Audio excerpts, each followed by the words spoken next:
Nunca imaginé que el fin de mi vida, tal y como la conocía, comenzaría con el tintineo de una copa de cristal. El sonido, agudo y claro, cortó el murmullo de la conversación y por un instante me sentí como una espectadora en un teatro. Justo antes de que se alce el telón, era Nochebuena, y la casa de mis padres en Coyoacán, esa casona colonial que había sido el escenario de toda mi vida, estaba irreconocible. Se había transformado en el plató de una obra de teatro, una farsa de opulencia y felicidad familiar que yo misma, la hija invisible, estaba financiando en secreto. Llegué 30 minutos tarde. A propósito, necesitaba armarme de valor, respirar hondo el aire frío de diciembre antes de sumergirme en la atmósfera densa y perfumada que sabía que me esperaba. Al cruzar el umbral, el calor me golpeó, una mezcla sofocante del pino importado de casi 3 metros de altura que parpadeaba en la sala y del pavo relleno de frutos secos que se doraba en el horno. Mi madre, Isabel, se acercó a recibirme. Llevaba un vestido de seda color esmeralda y un collar de perlas que yo le había regalado en su último cumpleaños.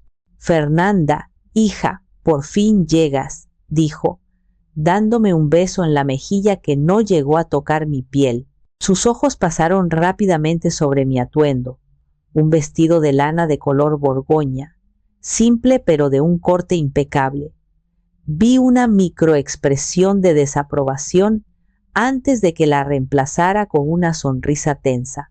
«Los de La Vega ya están aquí. Pórtate bien. Pórtate bien». A mis 32 años, todavía me lo decía, como si fuera una niña propensa a los berrinches. La verdad es que yo era la única que nunca causaba problemas. Mi padre, Arturo, apareció detrás de ella. Su traje estaba perfectamente planchado, pero no podía ocultar la perpetua sombra de ansiedad en sus ojos, una sombra que vivía allí desde que su negocio de textiles se había hundido hacía más de una década. Me dio una palmada en el hombro. Su atención ya estaba en los invitados que conversaban animadamente en la sala. Allí estaban los de La Vega. Eduardo, el patriarca, un hombre corpulento con la cara roja de quien disfruta demasiado del vino y el poder. Su esposa, Beatriz, delgada y elegante, inspeccionaba la habitación con la mirada crítica de una tasadora de arte, y junto a ellos, su hijo, Bosco, el prometido. Era guapo de una manera genérica, con una sonrisa fácil y la confianza innata de quien nunca ha tenido que luchar por nada en la vida. Y en el centro de todo, como un sol artificial, estaba mi hermana, Paulina. A sus 26 años, Paulina había perfeccionado el arte de ser adorada. Brillaba esa noche, envuelta en un vestido de lentejuelas plateadas que se adhería a su cuerpo como una segunda piel. Su risa era una melodía calculada. Sus gestos eran fluidos y ensayados.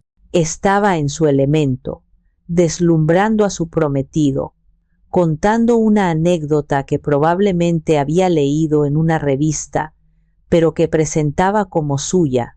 Me serví una copa de vino, un Ribera del Duero carísimo que yo había ordenado online, y me retiré a un rincón, convirtiéndome en lo que siempre había sido en estas reuniones. Un fantasma exitoso. Mientras observaba a mi padre reír con demasiada fuerza ante un chiste sin gracia de Eduardo de La Vega, pensé en la llamada que había tenido esa misma mañana con un equipo de desarrollo en Zúrich. Hablábamos de proyecciones de crecimiento de 7 cifras y de la implementación de interfaces neuronales. Colgué, me puse mi vestido simple y vine a interpretar mi papel de hija modesta y algo fracasada. La ironía era mi única compañera. «A la mesa, por favor», anunció mi madre con su voz de anfitriona perfecta. La mesa de caoba para 12 personas refulgía bajo la luz del candelabro.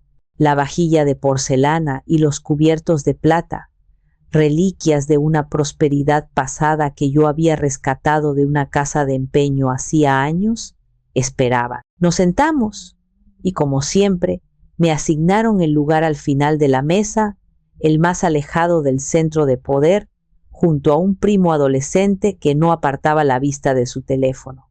Estaba acostumbrada, pero esa noche algo era diferente. La mirada que Paulina me lanzó desde el otro extremo de la mesa no era de indiferencia, sino de un desprecio afilado y frío. La obra estaba a punto de llegar a su clímax, y yo, sin saberlo, era la protagonista del sacrificio.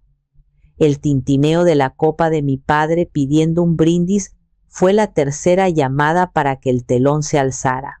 El brindis fue por la feliz pareja, por el futuro, por la unión de dos grandes familias. Bebí un sorbo de mi vino, el líquido amargo en mi garganta. La conversación que siguió fue un desfile de superficialidades. Se habló de las próximas vacaciones de esquí en Aspen, un viaje que Paulina había insinuado que Bosco le regalaría. Se habló de la última subasta de arte en Sotheby's, y mi padre fingió conocer al artista mencionado. Se habló de lo imposible que era encontrar un buen servicio doméstico hoy en día, una queja que sonaba obscena en una casa donde la única ayuda real era el dinero que yo transfería cada mes. Yo permanecía en silencio. Intenté unirme a la conversación una vez, mencionando un documental interesante que había visto sobre arquitectura sostenible. Me gané una mirada vacía de Bosco y un cambio rápido de tema por parte de mi madre. El mensaje era claro. Mis intereses no eran relevantes aquí. Mi mundo no existía en esta habitación. Fue entonces cuando Beatriz, la matriarca de la Vega, clavó el primer cuchillo. Con una sonrisa que no llegaba a sus ojos fríos, se dirigió a mi madre, pero su mirada me rozó a mí por un instante. Isabel, querida, tienes una hija con un gusto exquisito, dijo, haciendo un gesto con su copa hacia Paulina, quien se irguió como un pavo real. Tiene ese brillo. Sabe cómo presentarse, cómo moverse. Es tan importante en nuestros círculos saber proyectar el éxito. Cada palabra era un golpe. Gusto exquisito, brillo, proyectar el éxito. Todo lo que, implícitamente, yo no tenía. Vi cómo Paulina absorbía el cumplido. Su sonrisa se volvía más brillante, más afilada. Se sentía validada. Y en su mente, para que su luz brillara más, mi sombra debía ser completamente erradicada. Aprovechando que los sirvientes contratados para la noche traían el pavo, Paulina me hizo una seña casi imperceptible. Fer, ven un momento a la cocina. Necesito ayuda con la salsa. Sabía que no era por la salsa, pero me levanté y la seguí. En el segundo en que la puerta abatible de la cocina nos separó del murmullo del comedor, su rostro de ángel se contrajo en una máscara de furia contenida. ¿Se puede saber qué intentas? Siseó. Su voz era un cuchillo afilado. El cambio fue tan rápido que me dejó sin aliento. ¿De qué estás hablando, Paulina?, pregunté, aunque una parte de mí ya sabía la respuesta. De eso, dijo, señalando mi vestido de lana con un gesto de profundo asco. De tu ropa, de tu actitud de mosquita muerta. ¿No te das cuenta de que esta es la noche más importante de mi vida? La familia de Bosco está aquí. Son gente importante, Fernanda.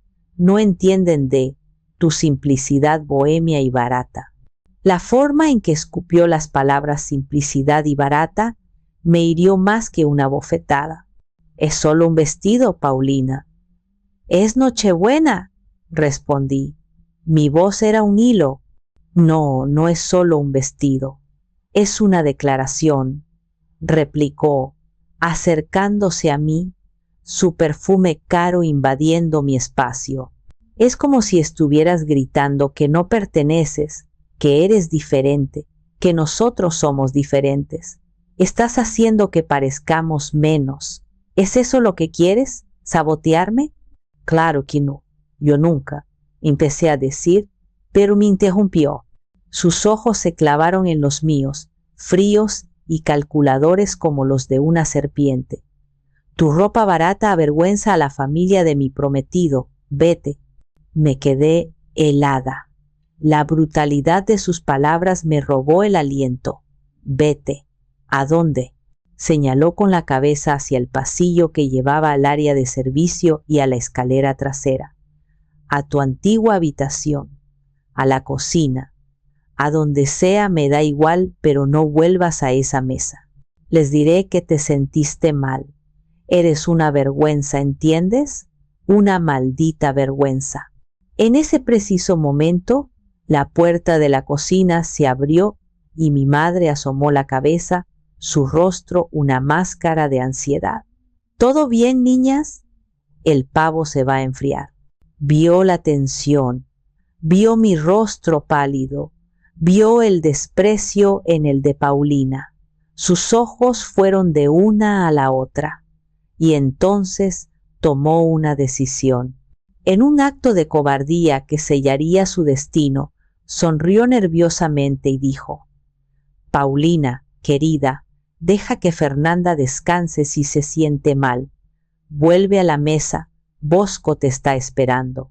Cerró la puerta, dejándome sola en la cocina, con el eco de las palabras de mi hermana y la traición de mi madre rebotando en los azulejos fríos. No era solo Paulina, era un complot. Me habían desterrado, me habían declarado indigna, y mientras oía las risas reanudarse en el comedor, una risa en la que mi ausencia no dejaba el más mínimo hueco, algo dentro de mí, algo que había estado agrietado durante años, finalmente se hizo añicos. El sonido fue ensordecedor en mi cabeza. Caminé como un autómata. Mis pies me llevaron más allá de la cocina, hacia la pequeña escalera de servicio, y subí hasta el segundo piso. Abrí la puerta de mi antigua habitación. El aire dentro estaba quieto, olía a polvo y a recuerdos. Todo estaba casi igual que como lo dejé cuando me mudé a mi propio apartamento, un lugar modesto que mi familia creía que apenas podía pagar. Estaba el escritorio de pino, donde pasé incontables noches estudiando para exámenes, soñando con un futuro diferente. La estantería, con mis libros de la universidad mezclados con novelas de mi adolescencia. El pequeño balcón que daba al jardín trasero, donde me escondía para leer. Este cuarto era un museo de la persona que solía ser, la Fernanda que creía que el trabajo duro, la lealtad y el sacrificio silencioso eventualmente serían recompensados con amor y respeto. ¿Qué ilusa había sido?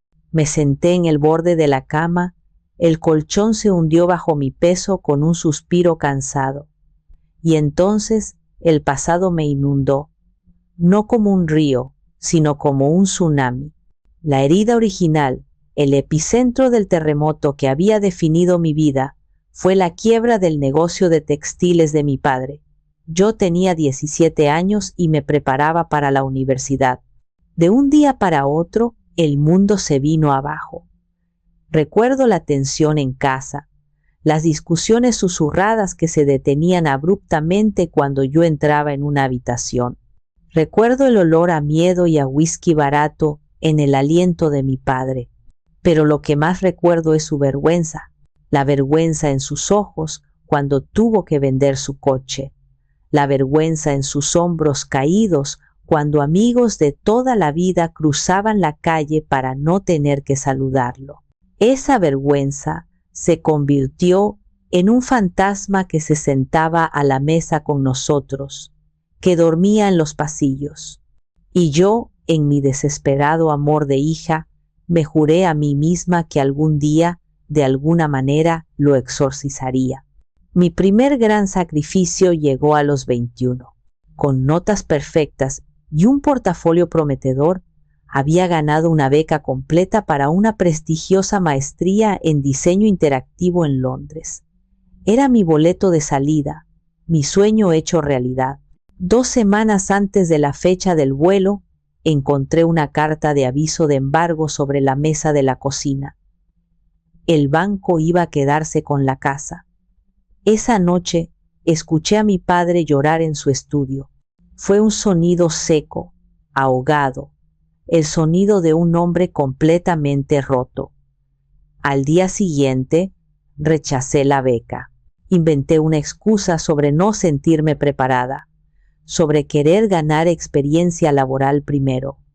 La decepción en los ojos de mis profesores fue inmensa, pero el alivio en los de mis padres fue aún mayor.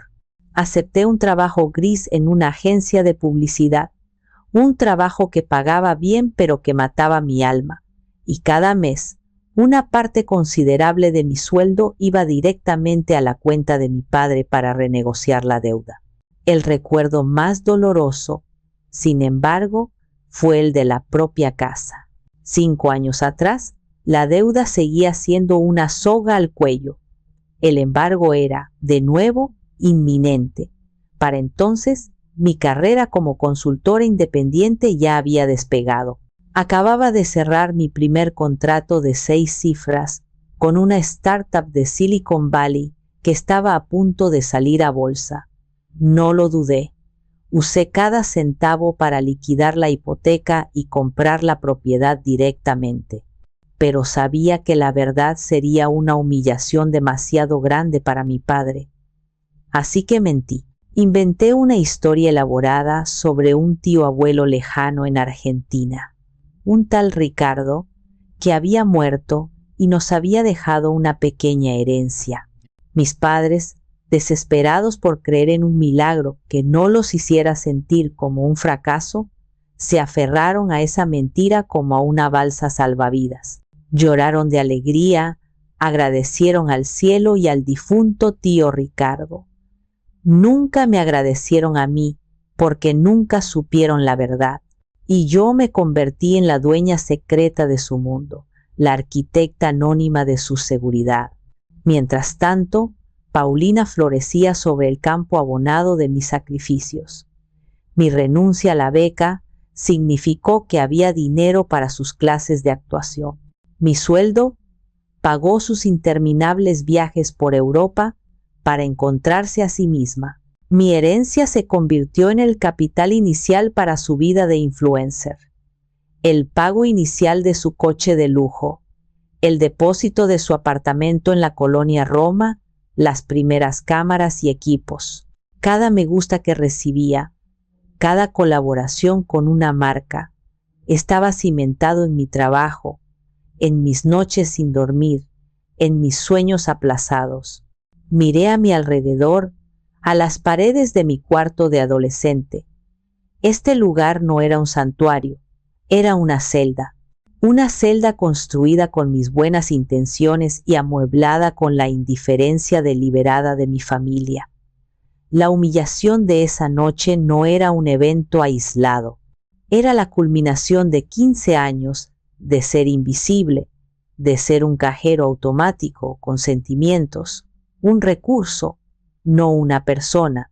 Y en la quietud de esa habitación, mientras abajo celebraban mi inexistencia, tomé una decisión, no una decisión nacida del odio, sino de una claridad absoluta y aterradora. El fantasma de la vergüenza de mi padre ya no era mi responsabilidad. Mi responsabilidad era, por primera vez en mi vida, única y exclusivamente conmigo misma. El dolor inicial, esa punzada aguda de traición en el pecho, comenzó a disiparse, reemplazado por algo mucho más frío y denso, como un bloque de hielo formándose en mi interior. Era una calma extraña, una lucidez aterradora. Se me secaron las lágrimas antes de que pudieran brotar. Las lágrimas eran para la Fernanda que todavía esperaba algo de ellos, la que aún albergaba la ilusa esperanza de que un día la vieran de verdad.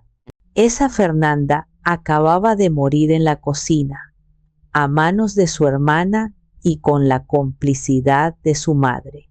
Me levanté de la cama y caminé hacia el escritorio. Abrí mi laptop, la misma que mi familia pensaba que usaba para trabajos de poca monta que apenas me daban para vivir. La pantalla cobró vida, su luz blanca y fría iluminando mi rostro en la penumbra de la habitación. Navegué por mis archivos hasta una carpeta encriptada llamada contingencia. Siempre había sabido, en algún rincón oscuro de mi mente, que este día podría llegar. Dentro de la carpeta estaban los documentos que definían la realidad, no la farsa que vivían abajo. Allí estaba la escritura de la casa a mi nombre, escaneada y certificada notarialmente. Estaban los registros de la transferencia bancaria internacional, un rastro digital innegable. Y estaba el contrato de comodato que les hice firmar, un documento que, en su feliz ignorancia, creyeron que era un simple trámite fiscal para proteger la propiedad de futuros acreedores. Lo leí de nuevo. La comodante, Fernanda Rojas, otorga el uso gratuito y temporal del inmueble a los comodatarios, reservándose el derecho de revocar el presente contrato en cualquier momento. Luego abrí mi portal bancario. Los números en la pantalla eran fríos, impersonales, pero contaban la historia de mi verdadera vida, la que les había ocultado no por vergüenza, sino para protegerlos. Contaban la historia de una mujer que había construido un imperio silencioso desde la soledad de su apartamento, una línea de código a la vez, una estrategia de marca a la vez, mientras abajo mi hermana se pavoneaba con un vestido que probablemente costaba más que el salario mensual de una persona promedio, un vestido que, en última instancia, yo había pagado. Yo miraba un balance que podía comprar y vender su pequeño mundo de apariencias 100 veces. La ironía era casi poética. Me habían desterrado por parecer pobre, por no encajar en su fantasía de riqueza. Pero la fantasía completa, desde los cimientos de la casa hasta las lentejuelas del vestido de Paulina, estaba construida sobre mi realidad, sobre mi trabajo. No eran más que actores en un escenario que yo había construido y que yo mantenía. Y el director del teatro acababa de decidir que la función había terminado. El telón iba a caer. No era una cuestión de venganza. La venganza es un acto pasional, desordenado, que te consume. Esto era diferente. Era una corrección, una recalibración del universo. Era la consecuencia lógica y necesaria de sus acciones. Durante años habían extraído de mí valor, apoyo, seguridad y dinero, y a cambio me habían dado indiferencia y desprecio. El acuerdo era inaceptable. El contrato, tácito y desigual, quedaba anulado. La transacción había terminado. Cerré la laptop. La decisión estaba tomada, sólida e inamovible como el hielo en mis venas. No iba a enfrentarlos. No iba a gritar. No iba a llorar. No iba a exigir una disculpa. Esas eran tácticas de la antigua Fernanda, la que todavía buscaba su aprobación. La nueva Fernanda no necesitaba su aprobación. La nueva Fernanda entendía de acciones y consecuencias. Ellos habían realizado su acción. Ahora, con una precisión quirúrgica, yo iba a ejecutar la consecuencia. Me asomé por la ventana. En el jardín, las luces de Navidad parpadeaban, ajenas al drama que se gestaba. Abajo, la fiesta continuaba. Las risas llegaban hasta mí como un eco lejano de otro mundo. No me necesitaban allí.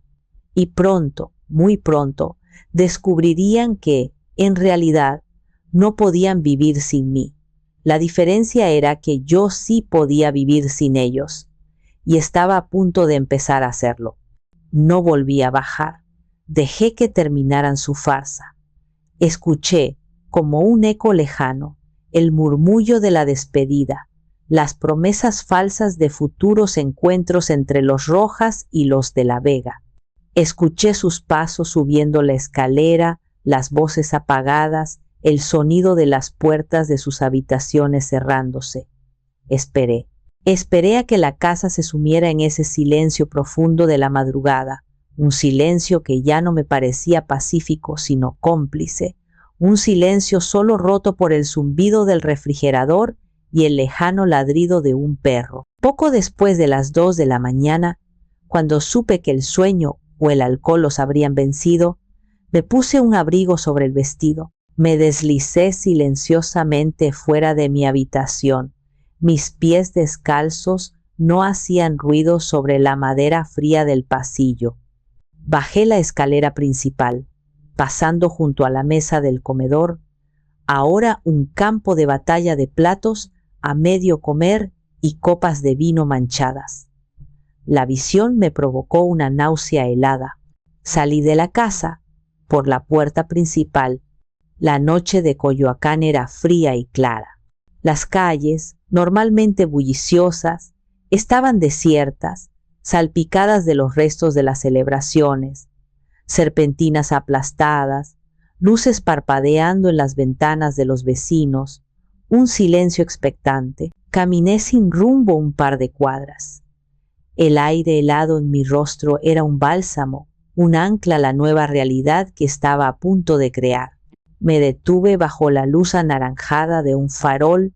El vapor de mi aliento formaba nubes blancas frente a mí. Saqué mi teléfono. Mis dedos no temblaban. La furia y el dolor se habían sublimado en una concentración absoluta. Marqué un número que conocía de memoria. Sonó 4 veces antes de que una voz somnolienta y familiar respondiera. «Bueno, Héctor, soy Fernanda. Te desperté, lo siento mucho». Hubo una pausa y luego su voz cambió, volviéndose instantáneamente alerta. Héctor Morales y yo éramos amigos desde la primaria. Él había sido testigo de la dinámica de mi familia durante años, siempre con una mirada de desaprobación silenciosa que yo apreciaba en secreto. Era la única persona en el mundo que conocía la verdadera magnitud de mi éxito profesional, porque había sido mi asesor en un par de inversiones inmobiliarias. «Fer, ¿estás bien? ¿Pasó algo?», preguntó, su preocupación genuina y sin adornos. «Estoy perfectamente», respondí, y me sorprendió lo verdadera que sonaba esa afirmación. «De hecho, nunca he estado mejor. Te llamo por trabajo». Silencio de nuevo. Pude oír el movimiento de sábanas al otro lado. «¿A las 2 de la mañana en plena Navidad?»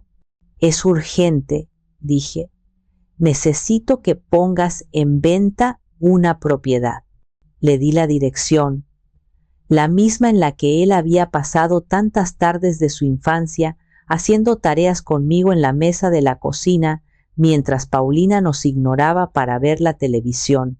«Espera un momento», dijo lentamente, el sueño desapareciendo por completo de su voz. «Fer, esa es la casa de tus padres». «No, Héctor», corregí, y mi voz era acero puro, un tono que ni yo misma me reconocía. «No es la casa de mis padres, es mi casa, y quiero que se venda. Ya». Pude oírlo sentarse en la cama. «Dios mío, Fernanda, ¿qué fue lo que pasó? ¿Finalmente te hartaste?» «Pasó la vida, Héctor. Pasó que finalmente abrí los ojos», dije, sin querer entrar en los detalles sórdidos. «No te pido que lo entiendas ahora, solo te pido que me ayudes como mi amigo y como mi agente inmobiliario. Quiero que el letrero esté puesto pasado mañana. El 26. Quiero un precio agresivo, por debajo del mercado para una venta rápida. Quiero que se mueva ya. Sin visitas abiertas al público, solo compradores calificados y preaprobados. Máxima discreción hasta que el letrero esté puesto. Máxima exposición después. ¿Puedes hacerlo? Héctor conocía mi tono de voz cuando hablaba de negocios. Sabía que no había negociación posible. Suspiró. Un sonido pesado cargado de años de preocupación no expresada por mí. Claro que puedo hacerlo, Fer. Sabes que sí. Considera que está en marcha. A primera hora de la mañana te enviaré los documentos para la firma electrónica. Pero, por favor, cuídate mucho. Lo estoy haciendo, Héctor, respondí. Por primera vez en mi vida, de verdad me estoy cuidando. Colgué. Me quedé un momento más bajo el farol, observando mi propio aliento. La llamada estaba hecha. La primera pieza del dominó había sido empujada. No había vuelta atrás. Y por primera vez en mucho, mucho tiempo, no sentí miedo ni culpa. Solo una extraña y poderosa sensación de justicia poética. La mañana de Navidad amaneció con un sol pálido y brillante que se filtraba por las ventanas, haciendo brillar las motas de polvo en el aire. El ambiente en la casa era extrañamente festivo, como si la fealdad de la noche anterior hubiera sido un mal sueño colectivo que todos habían decidido olvidar. Bajé a la cocina y encontré a mi madre tarareando una melodía navideña mientras preparaba el recalentado. Me saludó con una normalidad escalofriante, una normalidad que era en sí misma una forma de violencia. Fernanda, hija, qué bueno que bajaste. ¿Te sientes mejor? Anoche te veías muy pálida. Hiciste bien en irte a descansar, dijo, sin mirarme a los ojos, concentrada en cortar una rebanada de pavo. La mentira oficial había sido establecida y aceptada. Yo me había sentido mal. Estoy mucho mejor, gracias, mamá, respondí. Mi voz era un mar en calma. Mi serenidad parecía desconcertarla más que cualquier acusación. El resto de la mañana transcurrió en una niebla de hipocresía. Nos reunimos alrededor del árbol para intercambiar regalos. Mis padres me dieron un suéter de casimir genérico, de un color beige aburrido, probablemente comprado en una venta de pánico de última hora. Lo acepté con una sonrisa. Yo les di un sobre con un cheque sustancioso, como cada año, para ayudar con los gastos del hogar. Al entregárselo a mi padre, nuestras miradas se cruzaron por un instante. Vi en sus ojos una mezcla de gratitud y un resentimiento apenas disimulado por necesitarlo. Esta vez, sin embargo, yo sabía que era la última vez que vería esa mirada. Paulina estaba radiante, como una reina en su corte. Bosco le había regalado un brazalete de diamantes que no paraba de admirar, girando la muñeca para que las piedras captaran la luz. Cuando llegó mi turno, me tendió una pequeña caja envuelta en papel brillante con una sonrisa condescendiente. Para ti, hermanita. Para que no digas que no pienso en ti. Dentro había un pañuelo de poliéster con un estampado chillón que imitaba a una marca de lujo. Era barato, casi insultante. Pensé que te daría un poco de color para que te veas más presentable, ya sabes. Uno nunca sabe cuándo puede conocer a alguien. Sostuve el pañuelo, sintiendo la textura áspera y sintética bajo mis dedos. Era el símbolo perfecto de cómo me veían. Alguien que necesitaba ser arreglada, mejorada. Alguien inferior a quien se le podía dar una imitación barata. Le sonreí. Una sonrisa genuina y tranquila que la desconcertó por completo. Gracias, Paulina. Es un detalle muy considerado de tu parte. El regalo que yo le había comprado, por supuesto, era anónimo. Un día antes, había llegado un paquete de una exclusiva agencia de viajes a nombre de Bosco. Contenía 2 boletos de avión en primera clase a París para Año Nuevo y una reserva en la suite principal del Hotel de Crillon. Paulina, creyendo que era un regalo sorpresa de su prometido, había gritado de emoción y lo había besado apasionadamente frente a toda la familia. Bosco, visiblemente confundido, pero demasiado orgulloso para admitir que él no lo había planeado, simplemente aceptó el crédito con una sonrisa. Yo había pagado por el recuerdo que ella atesoraría como prueba del amor de su prometido, un último y monumental acto de mi patrocinio invisible. Durante el desayuno, Paulina no paraba de hablar de lo maravillosa que había sido la cena de la noche anterior. Los de la Vega quedaron encantados, mamá. Beatriz me adoró. Dijo que yo era la nuera que siempre había soñado. Cree que tengo un gran futuro como curadora de estilo de vida. Mi padre asentía, henchido de orgullo. Esa es mi hija. Siempre sabiendo cómo moverse en el mundo. Tienes el don, Paulina. El don de la gente. Nadie mencionó mi ausencia en la mesa. Era como si un director de escena hubiera eliminado mi personaje del segundo acto y la obra continuara sin problemas, incluso mejor que antes. Mi serenidad los inquietaba. Esperaban lágrimas, reproches, un drama familiar, pero yo les ofrecía una calma que no podían descifrar. Me convertí en una observadora, una antropóloga, estudiando las costumbres de una tribu extraña y ensimismada, a punto de ser descubierta por el mundo exterior.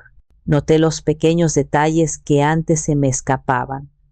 La forma en que mi padre miraba el reloj Rolex de Bosco con una mezcla de envidia y admiración, cómo mi madre imitaba sutilmente los gestos y el acento de Beatriz, cómo Paulina practicaba su nueva firma, Paulina de la Vega, en una servilleta de papel. Estaban tan inmersos en su fantasía, tan desesperados por creer en ella, que eran completamente ciegos a la realidad que se cernía sobre ellos. Terminé mi café, me disculpé y dije que tenía que atender una llamada de trabajo importante. En la seguridad de mi habitación, abrí mi laptop y firmé electrónicamente los documentos que Héctor me había enviado. La autorización para la venta de la propiedad. Mi firma era firme, clara, sin un ápice de duda.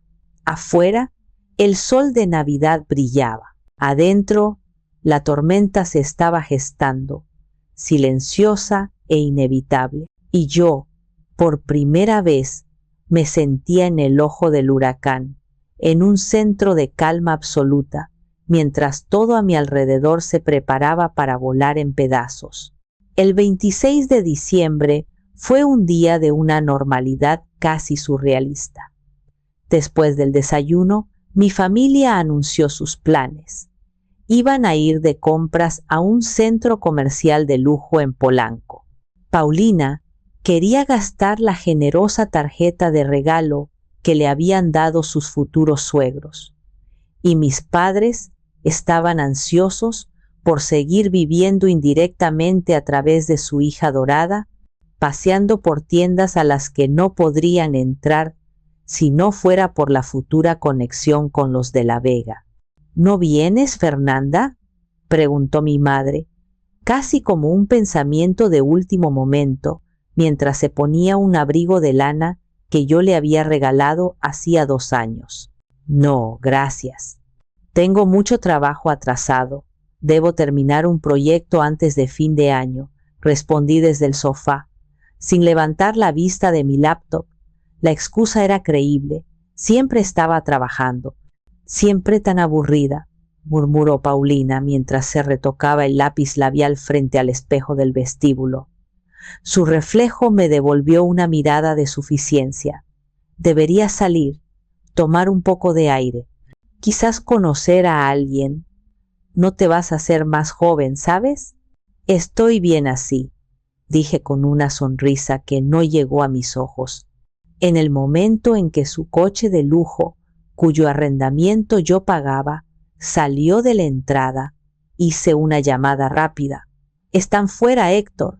¿Tienes luz verde? Mi equipo estará allí en 20 minutos», respondió él con su habitual eficiencia.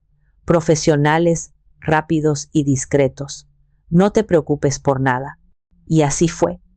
Un pequeño camión sin insignias se estacionó discretamente en la calle. Dos hombres con uniformes genéricos de color caqui bajaron. No parecían agentes inmobiliarios, sino más bien trabajadores de mantenimiento, una fachada perfecta. Uno montó una cámara de alta definición en un trípode y comenzó a tomar fotografías del interior de la casa. Se movía con una eficiencia silenciosa, capturando los ángulos que resaltarían los techos altos, los pisos de madera y la luz natural. El otro, afuera, usó un taladro inalámbrico para instalar un elegante poste de madera negra en el césped perfectamente cuidado del jardín delantero, en un lugar imposible de no ver desde la calle. Yo los observaba desde la ventana de mi habitación del segundo piso, sintiéndome como una general dirigiendo una operación encubierta desde un búnker seguro. Cada flash de la cámara que iluminaba la sala de estar era un paso más hacia mi libertad. Cada vuelta del tornillo en el poste era un clavo en el ataúd de su mundo de fantasía. Era una demolición, pero una demolición silenciosa y ordenada. Terminaron en menos de una hora. El toque final fue deslizar el letrero de plástico corrugado sobre el poste. No era un letrero cualquiera.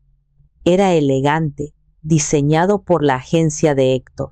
Letras grandes, rojas y blancas, limpias y modernas, imposibles de ignorar. Se vende, y debajo, en letras más pequeñas, el nombre de la prestigiosa agencia inmobiliaria y el número de teléfono directo de Héctor. Se fueron tan silenciosamente como llegaron. La casa volvió a la calma, pero ahora algo había cambiado fundamentalmente. El letrero en el jardín era una declaración pública, una bomba de tiempo esperando a ser descubierta por las personas adecuadas. Me preparé una taza de té y volví a mi trabajo. Durante las siguientes horas, me sumergí en un complejo proyecto de rediseño para una fintech alemana. El mundo de las paletas de colores, las arquitecturas de información y las pruebas de usuario era mi refugio, un lugar ordenado y lógico donde el esfuerzo se traducía directamente en resultados. Un marcado contraste con el mundo ilógico, caótico y emocionalmente agotador de mi familia.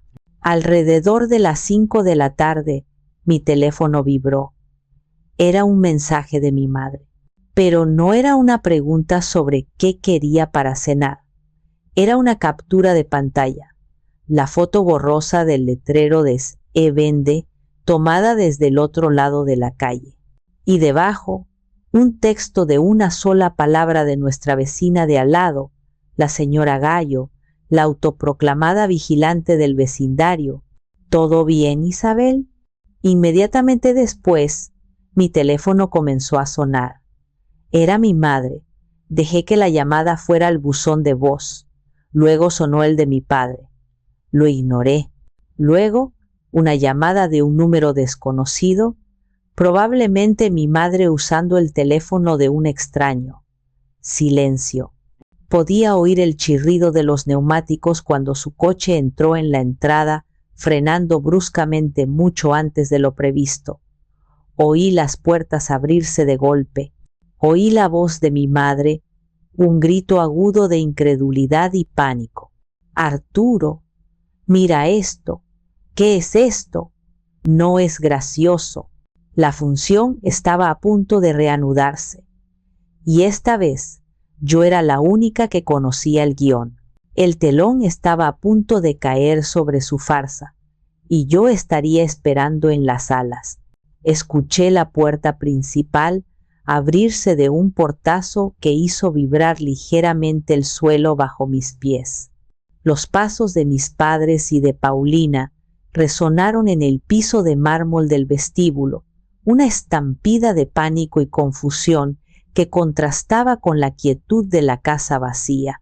«Debe ser un error», gritaba mi padre, su voz tratando de imponer una autoridad que ya no poseía. «Una broma de mal gusto, algún vándalo. Llamaré a la policía». «No es una broma, papá. Mira el letrero. Es de Morales Bienes Raíces. Es la agencia más cara de la ciudad», replicó Paulina, su voz teñida de histeria. El hecho de que fuera una agencia de lujo parecía ofenderla personalmente, como si la calidad del letrero hiciera la amenaza más real. ¿El banco nos está quitando la casa? Pero si no debemos nada». «Imposible», dijo mi madre. Su voz temblaba, perdiendo convicción con cada sílaba. «No tenemos deudas. Todo está pagado. Tu padre y yo hemos trabajado muy duro». Su voz se apagó, incapaz de completar una mentira que ni ella misma se creía ya. Me quedé en mi habitación, la puerta cerrada, escuchando. Sabía que no tardarían en subir, pero quería que el pánico hiciera su trabajo primero. Quería que agotaran todas las explicaciones lógicas, todas las excusas, todos los posibles culpables externos, hasta que solo quedara una verdad imposible mirándolos a la cara. «Voy a llamar», anunció mi padre, su voz resonando con una falsa bravuconería. Oí el sonido de sus dedos marcando torpemente los números en la pantalla de su teléfono. Hubo una pausa y luego pude escuchar su voz impostada, tratando de sonar calmado. «Bueno, sí, hablo para preguntar por la propiedad en la calle de Higuera, número 42. Sí, la que tiene el letrero de venta. Disculpe». No, debe haber un error. Yo soy el dueño, Arturo Rojas». «¿Cómo que no? He vivido aquí por 30 años. Esta casa es mía». Su voz se elevó, una mezcla de indignación y un miedo creciente que no podía ocultar. Me imaginé a Héctor al otro lado de la línea, tranquilo, profesional, inamovible, consultando sus archivos en una pantalla. «¿Que la propietaria es quién? ¿Puede repetir ese nombre, por favor?» «No, no puede ser. Es mi hija, pero ella no es la dueña. Es imposible». «¿Está usted completamente seguro?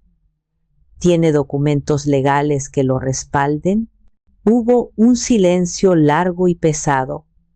Pude oír la respiración agitada de mi padre a través de la puerta. Estaba esperando la estocada final, la confirmación que destruiría su última defensa. Luego, su voz, apenas un susurro roto, desprovisto de toda fuerza. «Entiendo. Sí, completamente legal. Ya veo. Gracias». Oí el teléfono golpear la mesita de caoba del vestíbulo. El sonido fue sordo, definitivo. «¿Qué pasó, Arturo? ¿Qué te dijeron?» «Habla, por Dios», preguntó mi madre con urgencia. «El agente dijo que los registros son claros.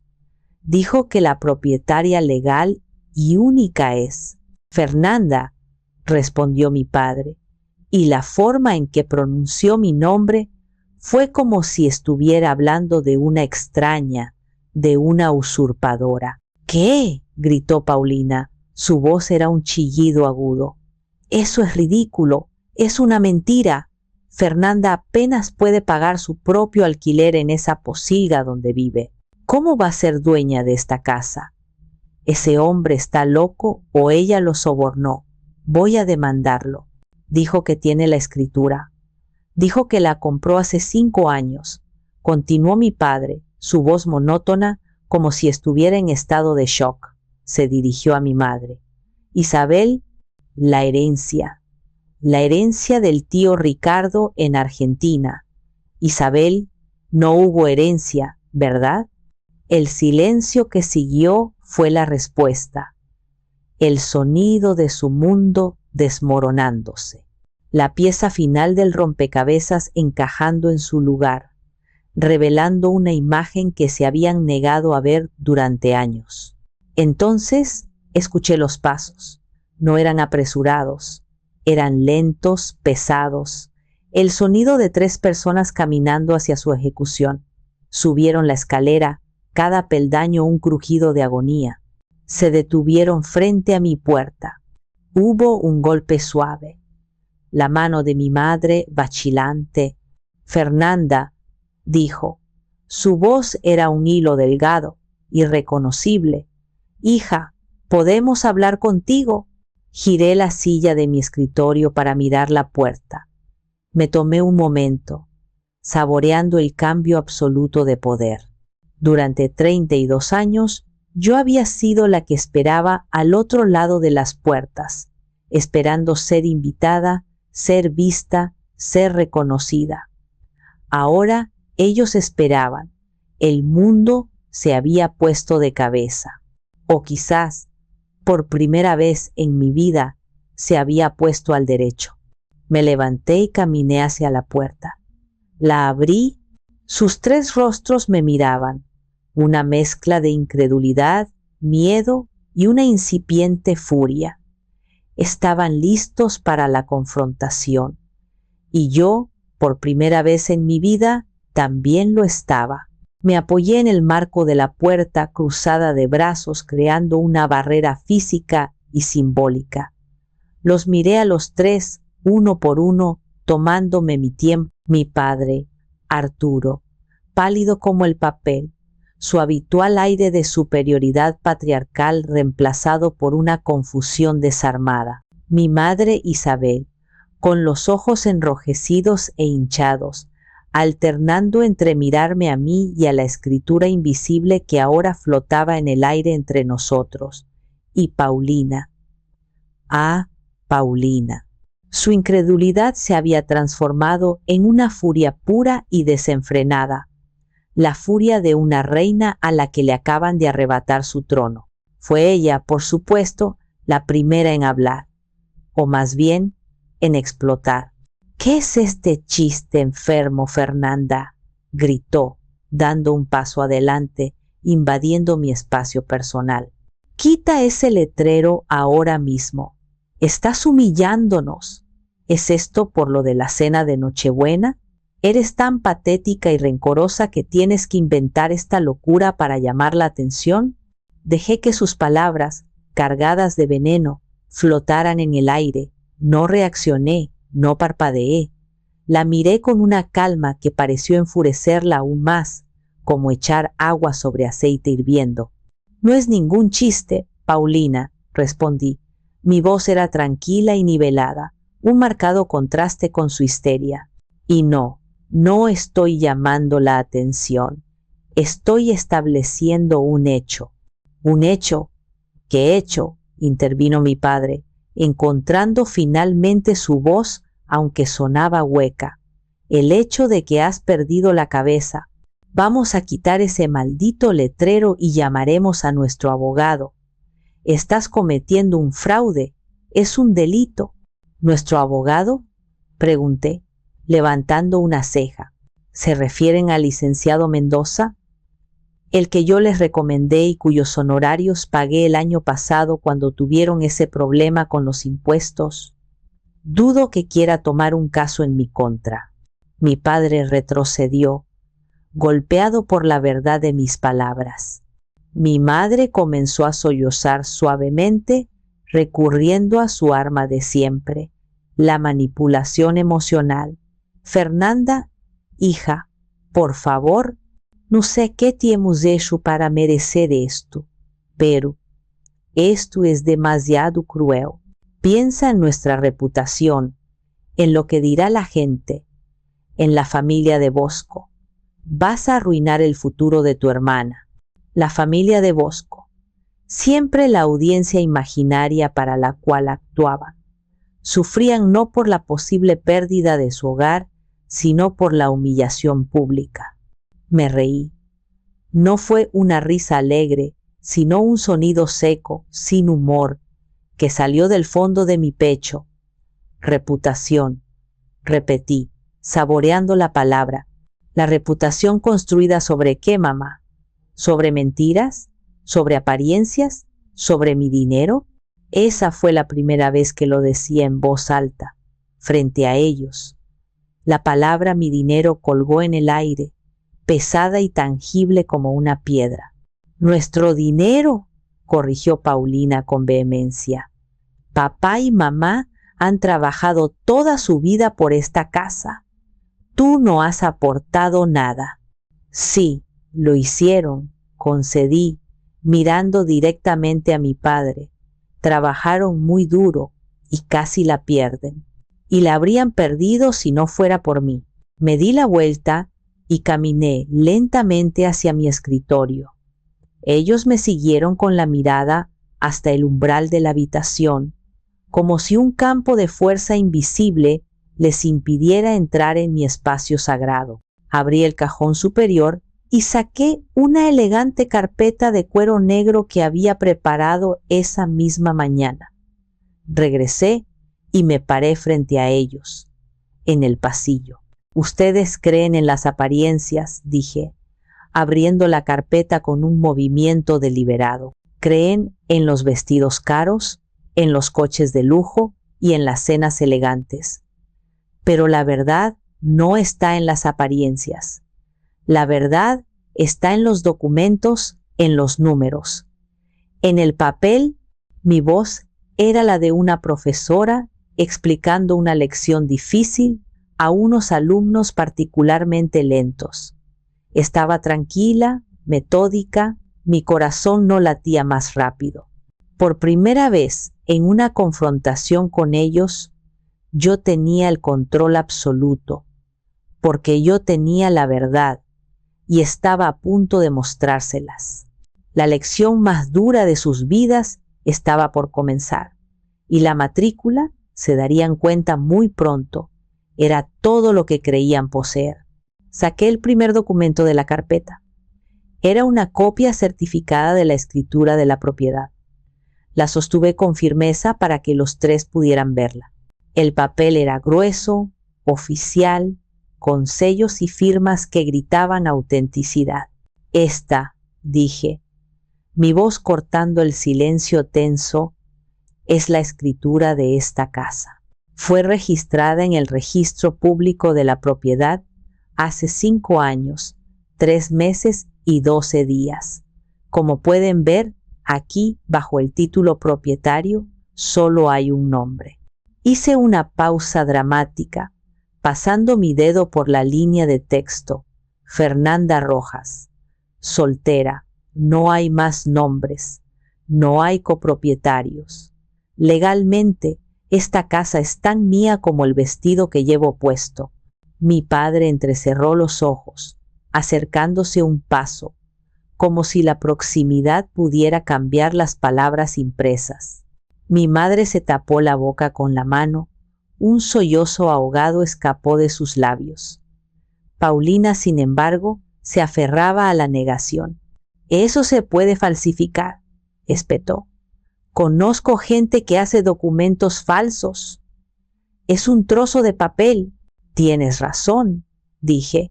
Mi calma imperturbable la descolocó. Un papel puede ser cuestionado. Por eso preparé algo más. Saqué el segundo documento. Era un estado de cuenta oficial de mi banco de inversión en Suiza. Una transacción bancaria internacional es más difícil de ignorar. Puse el documento frente a ellos. Resaltado en amarillo, había una transferencia masiva, una cifra con 6 ceros seguida de la divisa CHF, francos suizos, hecha desde mi cuenta personal a la cuenta de la institución financiera que tenía la hipoteca de la casa. La fecha de la transacción coincidía perfectamente con la fecha de registro de la nueva escritura. Expliqué con una precisión quirúrgica, es el pago. La liquidación total e irrevocable de la deuda que ustedes ya no podían pagar. El dinero que salvó esta casa del embargo. El rostro de mi padre perdió todo color. Él mejor que nadie, conocía esa cifra. Era la cantidad exacta que le había robado el sueño durante años, la que había marcado el punto más bajo de su vida.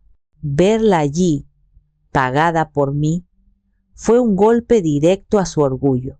Pero la herencia, susurró mi madre, sus ojos buscando desesperadamente una explicación alternativa.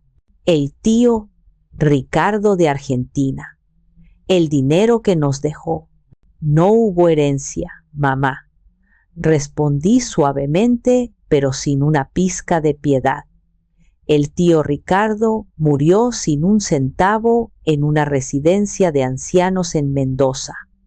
La herencia fui yo, trabajando 16 horas al día con clientes en otros continentes mientras ustedes dormían. Fui yo, sacrificando mis ahorros, mis inversiones y mis propios sueños, para que ustedes no tuvieran que enfrentar la vergüenza de perder su hogar. Inventé esa historia para proteger la dignidad de papá. Un error que, como veo ahora, solo sirvió para alimentar su fantasía. Finalmente, saqué el último documento. Era el más cruel y el más brillante de todos. Y este, dije, es el contrato de comodato que ambos firmaron hace 5 años. ¿Recuerdan? Les dije que era un trámite que pedía el contador para fines fiscales, para proteger la propiedad de futuros acreedores. Lo abrí. El contrato, redactado por un abogado de primer nivel, establecía claramente que yo, Fernanda Rojas, como única y legítima propietaria, les otorgaba el derecho a vivir en la propiedad de forma gratuita y temporal. Era un préstamo, no un regalo. Y lo más importante, contenía una cláusula de revocación. Un acuerdo, leí en voz alta, que puede ser revocado unilateralmente por la comodante en cualquier momento con un aviso de 30 días. Sus firmas, Arturo Rojas e Isabel de Rojas, estaban al final, temblorosas pero inconfundibles. Guardé los papeles en la carpeta con un movimiento lento y deliberado. Les di un hogar, continué. Mi voz ahora sí temblaba, pero de una furia contenida por años. Les di seguridad. Les di la capacidad de seguir pretendiendo que nada había pasado, que seguían siendo la familia respetable de siempre. Y a cambio, ¿qué recibí yo? Indiferencia, menosprecio. Anoche, en esta misma casa que es mía, fui humillada y desterrada por mi propia hermana y mi propia madre, porque mi vestido no era lo suficientemente caro para sus invitados de alta sociedad. Levanté la vista y los miré a los ojos.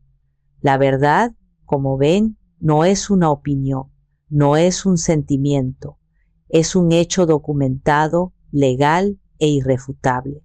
Esta es mi casa y he decidido venderla. El castillo de naipes en el que habían vivido durante 5 años se derrumbó sobre ellos en ese instante. El sonido de su silencio fue el estruendo más grande que jamás había escuchado en mi vida. El silencio que siguió a mi declaración fue tan denso y pesado que parecía tener peso físico. Mi padre, Arturo, se apoyó pesadamente contra la pared del pasillo. Su rostro era una máscara gris de shock. Parecía que había envejecido 10 años en 10 segundos. Mi madre se derrumbó en el escalón superior de la escalera. Sus sollozos ahora eran audibles, secos y convulsivos.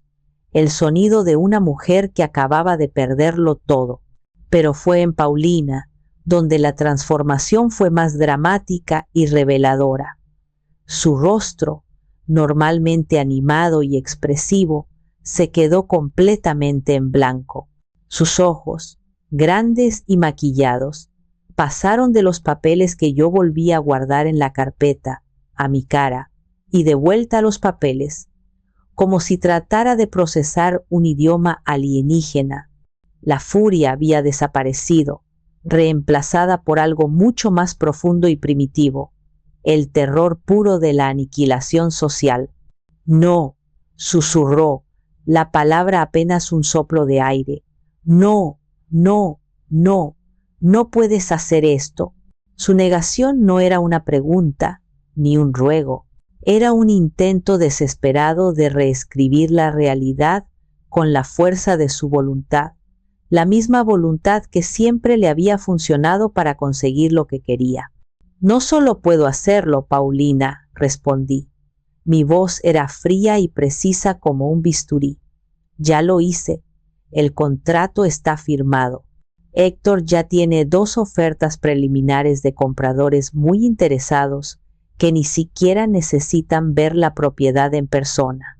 En ese preciso momento, como si fuera una señal cruel del destino o una broma macabra del guionista de nuestras vidas, el teléfono de la casa, una antigüedad que mi madre conservaba en el vestíbulo, sonó. Su timbre agudo y estridente cortó la tensión como un grito. Nadie se movió. Dejé que sonara. Cada repique era un martillazo en el ataúd de su mundo. Era Bosco. Lo sabía porque Paulina, por un acto reflejo, miró su celular, que seguramente estaba sincronizado con el identificador de llamadas. Contesta, le dije. Mi voz era una orden suave. Ella negó con la cabeza, sus ojos abiertos de par en par por el pánico. No puedo. El teléfono dejó de sonar. 1 minuto después, el celular de Paulina vibró en su mano, un zumbido violento contra el silencio. La pantalla se iluminó con una foto de Bosco sonriendo y su nombre. Lo miró como si fuera una serpiente venenosa. ¿Qué le voy a decir?, gimió, mirándome por primera vez con una súplica desnuda, la primera vez en su vida que me pedía ayuda. ¿Qué se supone que le diga? ¿Que no tenemos casa? ¿Que mi familia y yo somos unos fraudes? Dile la verdad, sugerí, sin una pizca de simpatía en mi voz. Es un concepto novedoso para ti, pero podrías probarlo. Quizás lo aprecie, o quizás no. Mientras ella miraba el teléfono, paralizada por la indecisión, el timbre de la puerta principal sonó. El sonido hizo que todos saltáramos. Mi padre, como un autómata, sin pensar, bajó las escaleras y abrió la puerta. Era Bosco, impecablemente vestido, sonriente, sosteniendo un ramo de flores. Había venido a buscar a Paulina para llevarla a una comida familiar con sus padres. Subió los 2 primeros escalones del vestíbulo y se detuvo en seco al ver la escena. Paulina en lo alto de la escalera, llorando desconsoladamente. Mi madre hecha un ovillo en el suelo, mi padre demacrado junto a la puerta, y yo, de pie, con la carpeta de cuero negro en la mano como una parca moderna. ¿Qué está pasando aquí?, preguntó, su sonrisa desvaneciéndose. Su voz era una mezcla de confusión y alarma. ¿Están todos bien? Nadie respondió. El silencio era una confesión en sí mismo. Bosco nos miró a todos, sus ojos de hombre de negocios deteniéndose en los documentos que yo sostenía. Reconoció la forma de una escritura, de un estado de cuenta. Su mirada se agudizó, perdiendo toda la calidez. «Paulina, ¿qué sucede?», insistió. Su tono ahora era más firme, exigiendo una respuesta. Y Paulina, en un último y desesperado acto de autopreservación, cometió el error final. En lugar de la verdad, por humillante que fuera, eligió la mentira. «Es Fernanda», sollozó, señalándome con un dedo tembloroso. «Está loca. Nos está amenazando con estos papeles falsos. Está celosa de nosotros, de ti, de nuestro amor». Bosco me miró. Yo no dije nada. No necesité hacerlo. Simplemente, con un gesto lento y deliberado, le tendí la carpeta. Él dudó un segundo. Luego la tomó. Sus ojos recorrieron los documentos rápidamente, su rostro pasando de la confusión a la comprensión y finalmente a una repulsión helada. El castillo de naipes de Paulina se había derrumbado y Bosco estaba viendo con sus propios ojos los cimientos podridos sobre los que fue construido. Bosco no era un tonto. Creció en un mundo donde los documentos, los contratos y los números eran el único idioma universal y confiable. Tardó menos de un minuto en procesar la información, en conectar los puntos. Vi el momento exacto en que todo encajó en su mente. La herencia milagrosa, el estilo de vida de mis padres que no cuadraba con su historia de negocios fallidos, mi presencia silenciosa y modesta en medio de tanta ostentación. La verdad, una vez vista, era imposible de ignorar. Levantó la vista de los papeles, pero no me miró a mí. Su mirada se clavó en Paulina, y en sus ojos no había amor, ni compasión, ni siquiera ira. Solo había un desprecio glacial, el tipo de desprecio que se reserva para algo impuro, para una estafa. ¿Así que todo era una mentira?, dijo. Su voz era baja y peligrosa. Cada palabra caía como una gota de ácido. Tu apartamento en la Roma, tu coche, la generosa ayuda de tus padres, todo era una farsa. Financiada por ella, hizo un gesto hacia mí con la cabeza, sin dignarse a mirarme. Paulina comenzó a balbucear. Las palabras se atropellaban en su boca. No, Bosco, mi amor, no es así. Yo te lo puedo explicar. Ella siempre ha estado celosa. Nos está manipulando. ¿Manipulando? Bosco soltó una risa corta y amarga que no tenía nada de alegría. Estos son registros bancarios certificados, Paulina. Esto es una escritura de propiedad notariada. Esto no es manipulación. Esto es la verdad. Se volvió hacia mis padres, que se habían encogido contra la pared, y ustedes lo permitieron. Son cómplices. Dejaron que una hija se sacrificara para que pudieran vivir una mentira mientras humillaban a la otra. Mi padre intentó decir algo. Joven, usted no entiende, pero las palabras murieron en su garganta ante la mirada fulminante de Bosco. Mi madre solo lloraba más fuerte, un sonido patético y agudo. Bosco me devolvió la carpeta con un gesto casi formal. Lo siento, me dijo, y en su voz había un matiz de respeto a regañadientes, el respeto de un jugador de poder hacia otro. Siento que hayas tenido que pasar por esto. Luego se volvió hacia Paulina por última vez.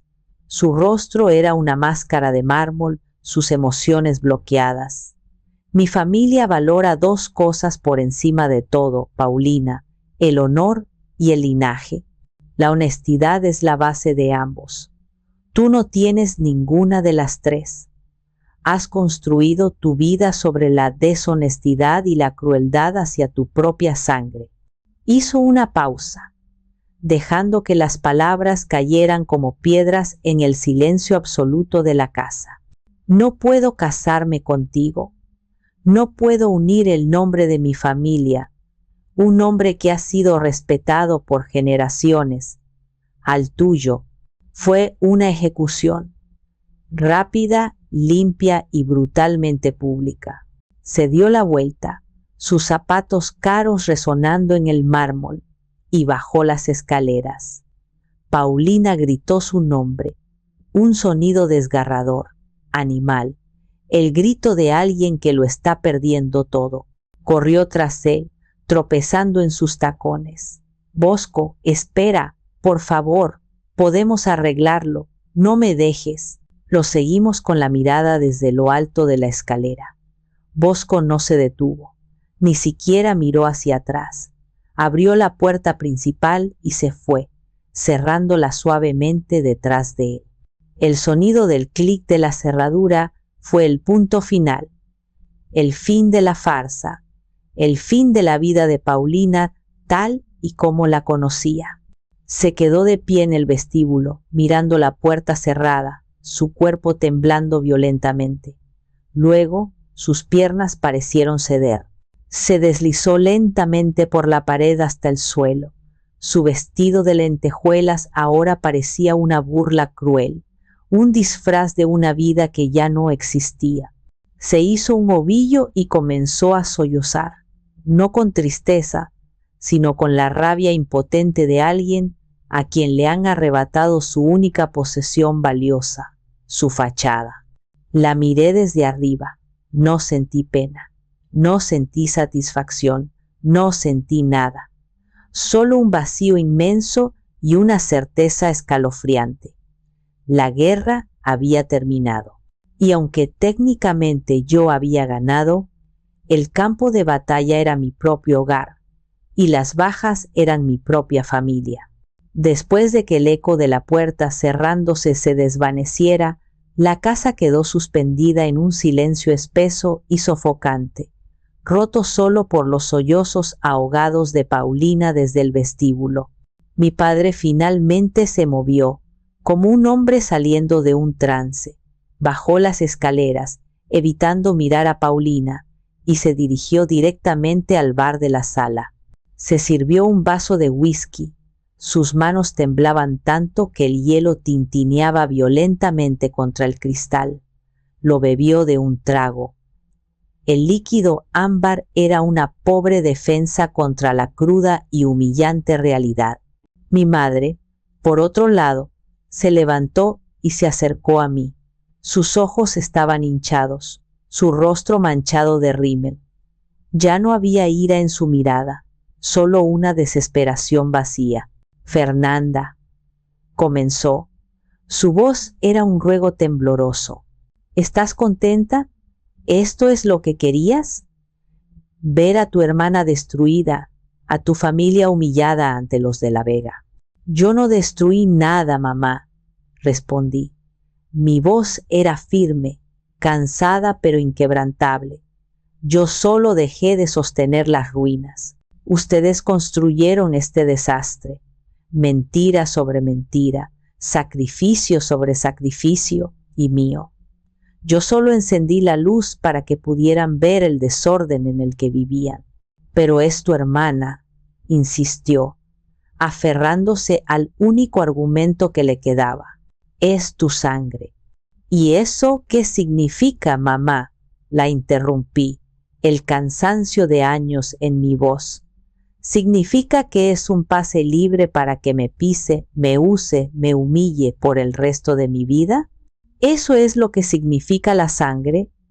Porque si es así, entonces prefiero ser huérfana. Anoche, cuando me desterraron a la cocina, me demostraron lo que mi sangre vale para ustedes. Ella retrocedió como si la hubiera abofeteado. La verdad era un arma a la que no estaban acostumbrados. Pasaron las siguientes horas en un limbo surrealista. Paulina se encerró en su habitación, sus sollozos finalmente cesaron, reemplazados por un silencio aún más ominoso. Mi padre bebió en silencio, su mirada fija en un punto invisible de la pared. Mi madre deambulaba por la casa, tocando los muebles, los cuadros, los objetos decorativos, como si se despidiera de los fantasmas de una vida que nunca fue realmente suya. Por la noche, cuando la oscuridad había envuelto la casa, volví a reunirlos en la sala de estar. Estaban sentados en sofás opuestos, separados por un abismo de resentimiento y vergüenza. Estaban agotados, derrotados. Era hora de dictar los términos de su nueva vida. La casa se va a vender, comencé, sin preámbulos. Héctor me ha dicho que el mercado está fuerte. Deberíamos tener un comprador en menos de un mes. Mi padre me miró, sus ojos inyectados en sangre. ¿Y a dónde se supone que iremos? ¿A la calle? ¿Eso es lo que quieres para tus padres? No, respondí. No soy como ustedes. Del dinero de la venta Tomaré una pequeña parte y les compraré un departamento, pequeño, funcional, en una zona decente pero no lujosa. Estará a su nombre. Será suyo, sin deudas. Será un nuevo comienzo, uno real esta vez. El resto del dinero es mío. Es el fruto de mi trabajo, de mi sacrificio, y lo usaré para construir mi propia vida, lejos de aquí. Hice una pausa y luego me dirigí a la escalera, sabiendo que Paulina probablemente estaba escuchando desde la oscuridad de su habitación. En cuanto a ti, Paulina, dije, mi voz resonando en la casa silenciosa, recibirás 0, ni un centavo. Se acabó el apartamento, se acabó el coche, se acabaron las tarjetas de crédito. Tienes 26 años. Eres joven y saludable. Es hora de que descubras lo que es ganarse la vida. Es hora de que aprendas el valor real de las cosas, no solo su precio. Un sollozo ahogado vino de arriba, confirmando mis sospechas. Tienen 30 días para empacar sus cosas y salir de mi casa, concluí. Mi voz no admitía réplica. El reloj empieza a correr. Ahora. Me levanté y me fui a mi habitación, cerrando la puerta detrás de mí. No por miedo, sino para darles espacio para procesar la magnitud de su caída. Había demolido su mundo, sí, pero sobre las cenizas les estaba dando una oportunidad, una que ellos nunca me dieron a mí, la oportunidad de construir algo honesto. Como era de esperar, la noticia de mi crueldad se extendió como la pólvora por el circuito familiar. Al cabo de 2 días, comenzó el bombardeo. Mi teléfono, que normalmente era un remanso de paz dedicado a clientes y amigos cercanos, se convirtió en una zona de guerra. Tías, tíos, primos lejanos que no me habían hablado en años. Todos tenían una opinión, todos se sentían con el derecho de juzgar una situación de la que solo conocían la versión distorsionada y victimista que seguramente mis padres y Paulina estaban difundiendo. La primera en llamar fue mi tía Pilar, la hermana mayor de mi madre y la autoproclamada matriarca moral de la familia. Su voz, normalmente dulce y empalagosa, era dura como el acero. Fernanda, ¿se puede saber qué demonios estás haciendo? Comenzó, sin siquiera un hola. Tu madre me llamó. Está destrozada. Destrozada. Vender la casa familiar. Echar a tus propios padres a la calle después de todo lo que han hecho por ti. ¿En qué clase de monstruo te has convertido? Dejé que hablara, que vaciara su cargador de culpa y reproches. Habló de la sangre, del honor familiar, de la obligación sagrada de los hijos, de cómo yo siempre había sido la rara, la difícil, la resentida. Fue un monólogo impresionante, lleno de clichés y juicios de valor. Cuando finalmente hizo una pausa para respirar, respondí con una calma que la desarmó por completo. Tía Pilar, dije, mi voz era amable pero firme, como la de una cirujana explicando un procedimiento. Te agradezco tu preocupación, pero creo que la versión de la historia que te ha llegado está, digamos, incompleta. Tengo la información de que estás destruyendo a tu familia, gritó, perdiendo la compostura. No, tía, estoy salvando lo que queda de mí misma. Corregí suavemente. ¿Sabes quién pagó por esa casa hace 5 años para que el banco no se la quitara a mis padres? Yo. ¿Sabes quién ha estado pagando sus deudas, sus caprichos y el exorbitante estilo de vida de Paulina durante los últimos 10 años? Yo. La familia de la que hablas, esa que supuestamente estoy destruyendo, ha sido un parásito emocional y financiero que me ha estado desangrando lentamente desde que empecé a trabajar.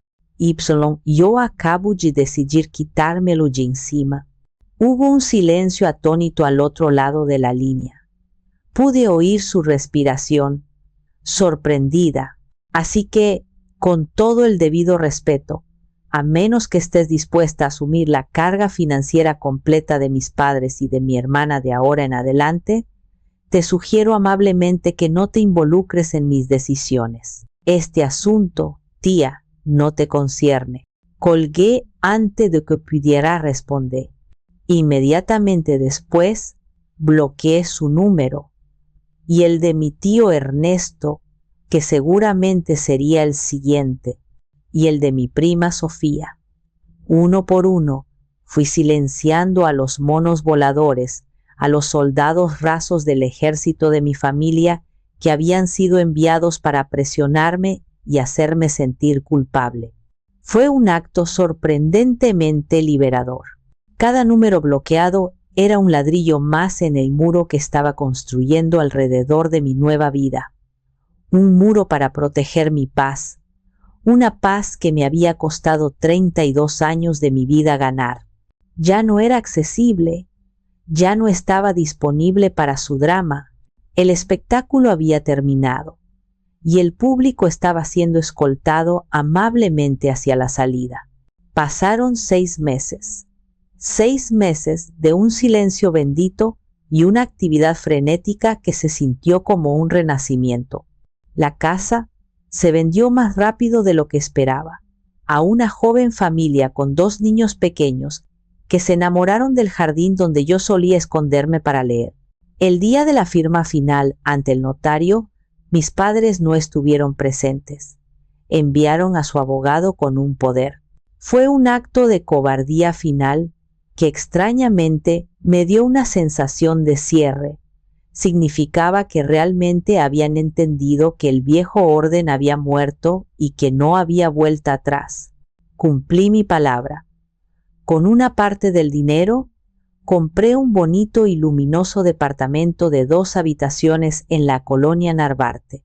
Era moderno, seguro, cerca de un parque y, lo más importante, manejable para ellos.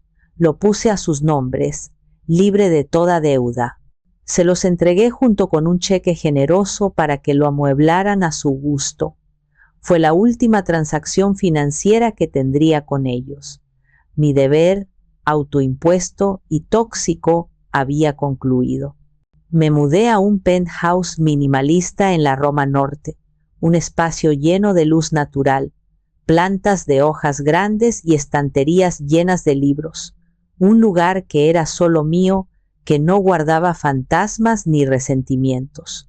Desde mi terraza podía ver el ajetreo de la Ciudad de México, un recordatorio constante de que la vida seguía, llena de posibilidades infinitas.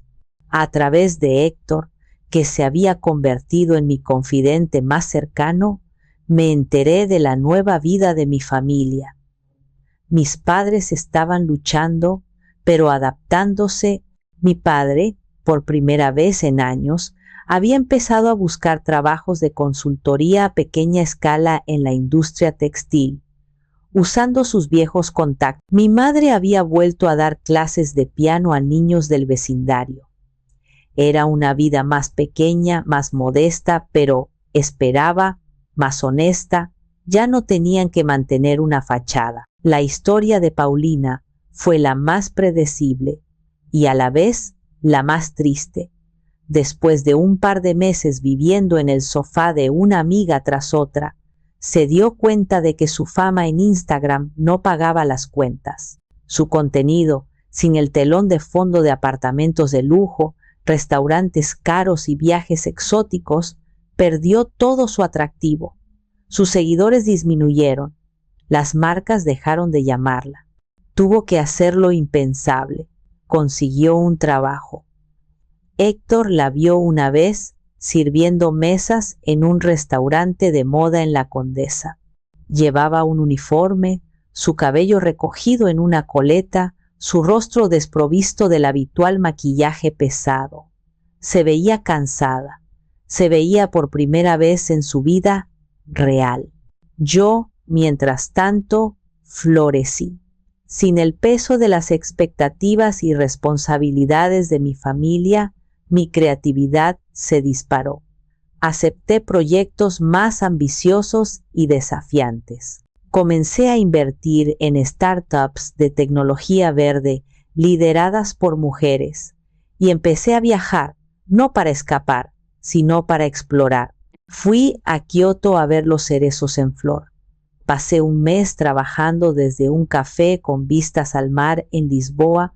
Aprendí a bucear en la Riviera Maya. Estaba construyendo una vida basada no en el sacrificio, sino en la alegría, no en la obligación, sino en la elección.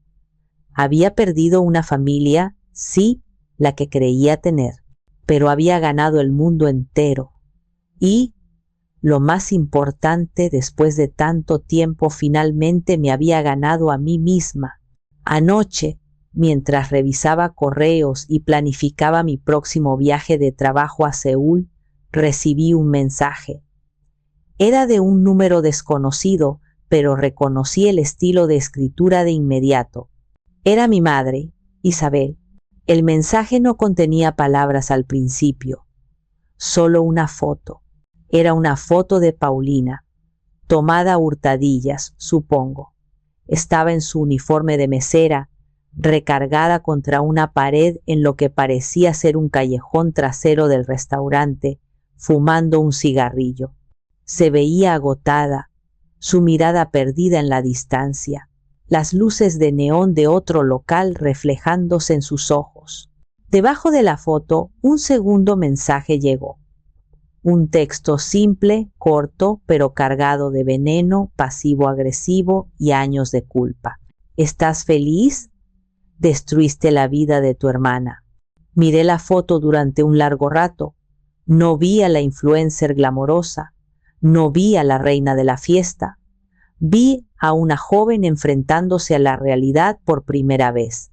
Vi a alguien que quizás, solo quizás, estaba al borde de aprender algo importante sobre sí misma y sobre el mundo. No vi destrucción. Vi una deconstrucción necesaria, dolorosa, pero quizás, a la larga, salvadora. No respondí. Archivé el chat y luego lo borré. Volví a mi trabajo, al diseño de un futuro que era brillante y enteramente mío. Dicen que destruí a mi familia, pero yo creo que solo dejé de pagar por una ilusión. Los obligué a enfrentar la verdad que habían evitado durante más de una década. Les quité las muletas y los forcé a aprender a caminar por sí mismos. Fue el acto más duro, pero quizás también el más honesto, de amor que jamás les di. Pero ahora les pregunto a ustedes, ¿ustedes qué opinan? ¿Hice lo correcto?